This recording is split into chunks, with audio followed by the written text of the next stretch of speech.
अस्सलामुअलैकुम friends, welcome to card short. आज हमने करना है जी MGT 211 का lecture number 29 which is about pricing and distribution mix. Lesson को डिटेल में देखने से पहले प्लीज़ चैनल को सब्सक्राइब कर दीजिएगा। और चलें जी, लेसन स्टार्ट करते हैं। प्राइसिंग क्या होती है जी? प्राइस कोई भी चीज़ की वैल्यू है जिस कीमत पर या जिस चीज़ के बदले आप वो चीज़ किसी को बेचेंगे, ठीक है, या किसी के साथ वो चीज़ एक्सचेंज करेंगे, दैट इज प्राइसिंग। बेसिकली कीमत जो सेट कर दी जाती है चीज़ों की, जो आप अदा करके कोई भी चीज़ खरीदते हैं मार्केट से, दैट इज प्राइस। ठीक है, ये एक तरह से ये एक डिटरमाइन करने का तरीका है कि कोई भी कंपनी या कोई भी मार्केट या कोई भी जो है वो किसी भी प्रोडक्ट या सर्विस के बदले क्या हासिल करेगा। ठीक है, प्राइसिंग का मकसद क्या होता है? अगर हम आसान अल्फाज में देखें कि प्राइसिंग का मकसद क्या होता है या प्राइसिंग से हमें क्या फायदे हासिल होते हैं, तो ये होता है कि हम अपना प्रॉफिट बेसिकली डिसाइड करते हैं कि भाई जी हमें इतनी कॉस्ट आ रही है, लेट्स सपोज 30 रुपीज़ हमारी कॉस्ट है, हम 40 रुपीज़ लोगों से चार्ज करेंगे। हमारी प्राइसिंग क्या होगी? प्राइस क्या होगी? 40 रुपीज़ होगी और 10 रुपीज़ हमारा प्रॉफिट होगा। तो मैक्सिमाइजेशन ऑफ प्रॉफिट होती है। ठीक है, उसके बाद इंक्रीजिंग मार्केट शेयर। जाहिर है जब आपका प्रॉफिट मार्केट में बहुत ज्यादा हो जाता है तो आपके मार्केट शेयर्स भी उतने ही जल्दी सोल्ड होते हैं।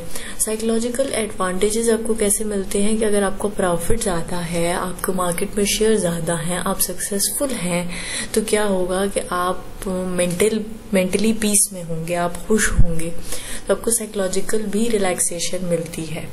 ठीक है, गेट रिड ऑफ स्टॉक्स, और स्टॉक से भी आपको निजात हासिल हो सकती है। Cost based pricing. Cost based pricing ये होती है कि आप कॉस्ट कंसिडर करते हैं, जो मैंने आपको पहले एग्जांपल दी कि जी 30 रुपीज़ मेरी कॉस्ट आ रही है इस लेट्स सपोज किसी भी कैंडी को बनाने में, तो इसमें 10 रुपीज़ क्या होगा? मेरा प्रॉफिट एड ऑन होगा।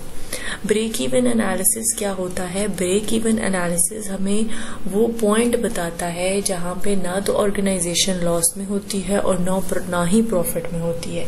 ब्रेक इवन हम कैसे कैलकुलेट करते हैं, ये एक इम्पॉर्टेंट पॉइंट है। ब्रेक इवन एनालिसिस MCQs के हवाले से भी और आपके शॉर्ट के हवाले से भी।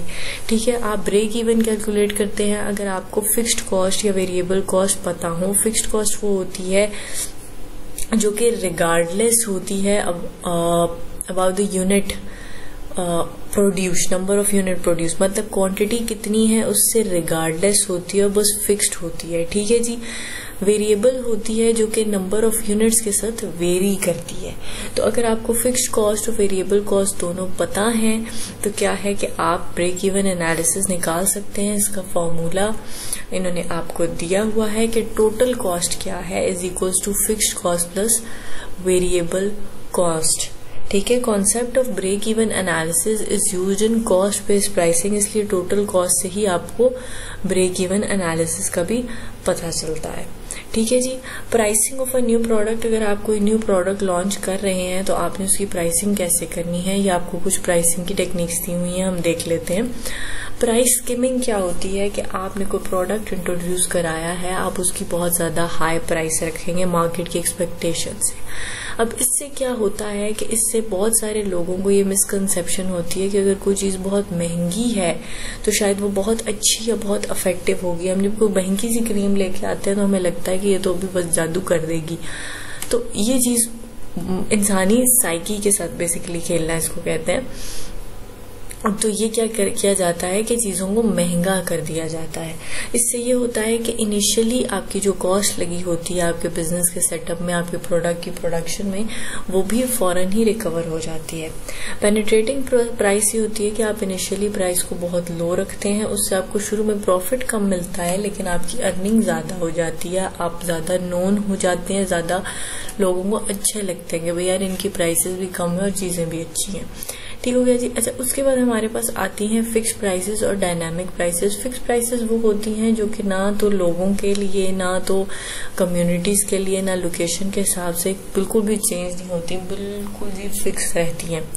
डायनामिक प्राइसेस वो होती हैं जो कि कस्टमर टू कस्टमर, मतलब पुराना कस्टमर है तो थोड़ा कंसेशन दे दिया, नया है तो मतलब नहीं दिया, इस टाइप की जो चीजें होती हैं आपकी डायनामिक प्राइसेस में आती हैं, जो कि विद टाइम वेरी करती हैं, विद पर्सन वेरी करती हैं, मार्केट टू मार्केट वेरी करती हैं। अगर आपने कोई इंटरनेशनल ब्रांड की प्राइसिंग करनी है तो उसमें किन चीज़ों का आपको ख्याल रखना होता है कि करेंसी, जिन ममालिक में आप अपना ब्रांड खोलना चाह रहे हैं वहाँ पे करेंसी क्या है, एक्सचेंज रेट क्या चल रहा है, उसके अलावा क्या टैक्सेस आयद होते हैं और शिपिंग के क्या रूल्स हैं, टैरिफ्स क्या हैं बेसिकली, तो उन चीज़ों का आपको ख्याल रखना होता है। अच्छा, फिर जी डिस्ट्रीब्यूशन मिक्स क्या होता है? An organized network of firms used to move goods and services from producers to customer is called distribution channel और marketing channel।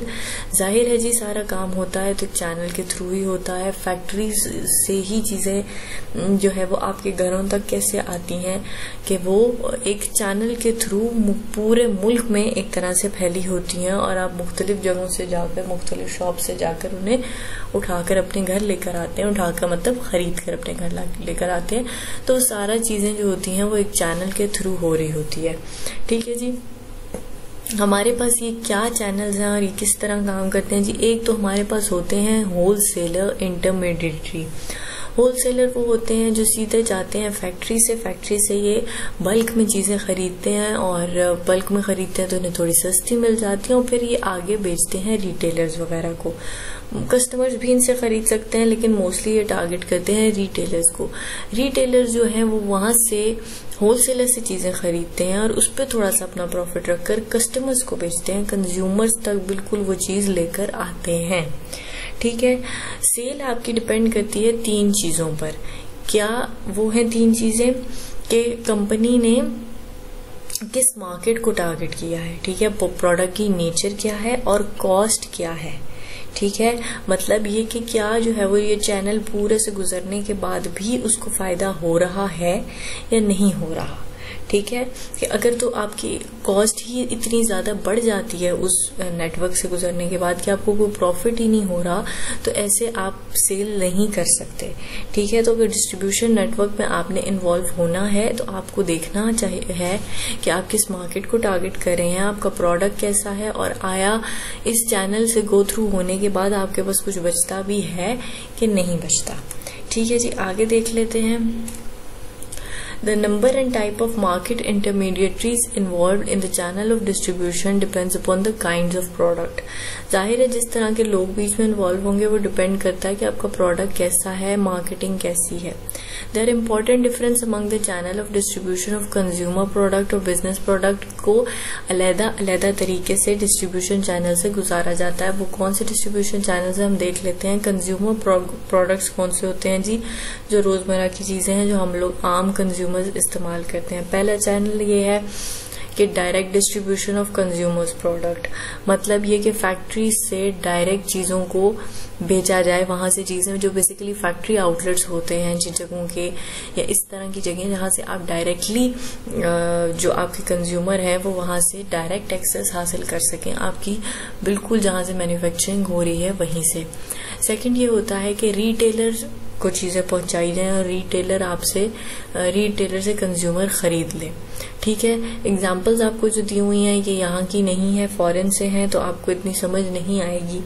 ठीक है, चैनल थर्ड ये है आपका कि wholesale distribution of consumers product, वही के होलसेलर फैक्ट्री से उठाए और वो वहां से होलसेलर तक कंज्यूमर को एक्सेस हो कि वो वहां से अपने प्रोडक्ट्स को ले सके। और चैनल 4 ये है कि सेल्स थ्रू एजेंट्स और ब्रोकर्स, मतलब जो बैग्स में बेसिकली चीजें डाल के जो घरों घरों में जाकर पूछते हैं वो आपके जो है वो सेल्स एजेंट्स और ब्रोकर्स होते हैं। ठीक हो गया जी, तो ये आपके पास 4 चैनल्स होते हैं।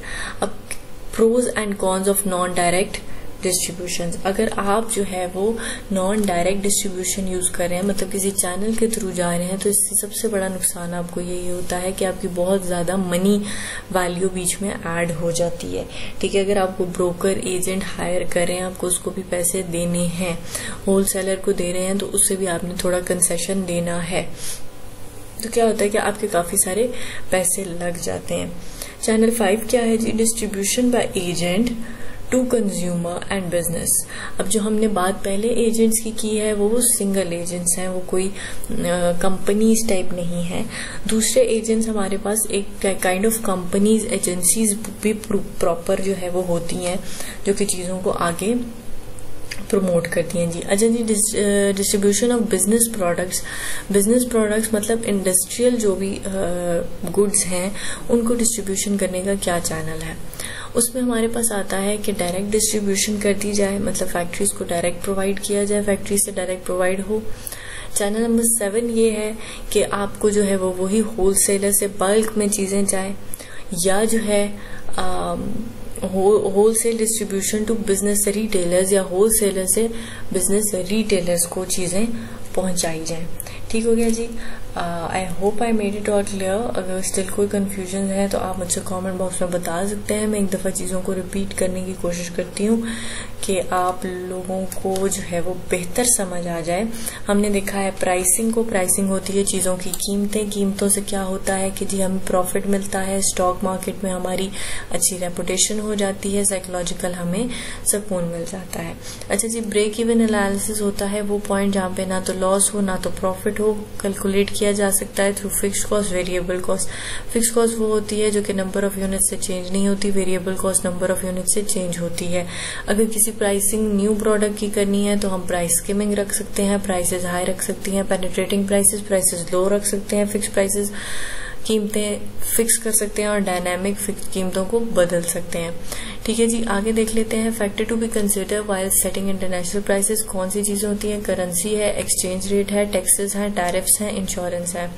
डिस्ट्रीब्यूशन मिक्स क्या है? वो चैनल जिसके जरिए आपका प्रोडक्ट डिस्ट्रीब्यूट होता है, जिसमें आपके होलसेलर्स आते हैं और रिटेलर्स आते हैं। इस बीच के जो भी आपका चैनल है उसको चूज करने से पहले आपको ये पता होना चाहिए कि आपकी कॉस्ट इतनी ना आ रही हो, आपको प्रॉफिट हो रहा हो, आप किसको टारगेट कर रहे हैं, किस मार्केट को टारगेट कर रहे हैं और आपका नेचर ऑफ प्रोडक्ट क्या है। कंज्यूमर प्रोडक्ट को डिस्ट्रीब्यूट करने के लिए आप डायरेक्ट चैनल यूज करते हैं, कंज्यूमर प्रोडक्ट कंज्यूमर तक पहुंचता है, फिर होलसेलर डिस्ट्रीब्यूशन करता है, रिटेलर्स डिस्ट्रीब्यूशन करते हैं और डिस्ट्रीब्यूशन थ्रू सेल्स एजेंट्स होते हैं। एजेंट्स आपके एजेंसीज भी हो सकती हैं, एजेंट आपके इंडिविजुअल पर्सन भी हो सकते हैं। अगर आप इंडस्ट्रियल डिस्ट्रीब्यूशन करें तो इसमें डायरेक्ट डिस्ट्रीब्यूशन भी हो सकती है, उसके अलावा होलसेलर डिस्ट्रीब्यूशन भी हो सकती है और होलसेलर डिस्ट्रीब्यूशन टू रिटेलर्स भी हो सकती है। चलिए जी, ठीक है जी। अगर कोई क्वेश्चन है तो आप मुझसे कमेंट बॉक्स में पूछ सकते हैं। मिलेंगे नेक्स्ट लेक्चर के साथ। टिल देन टेक केयर, अल्लाह हाफिज।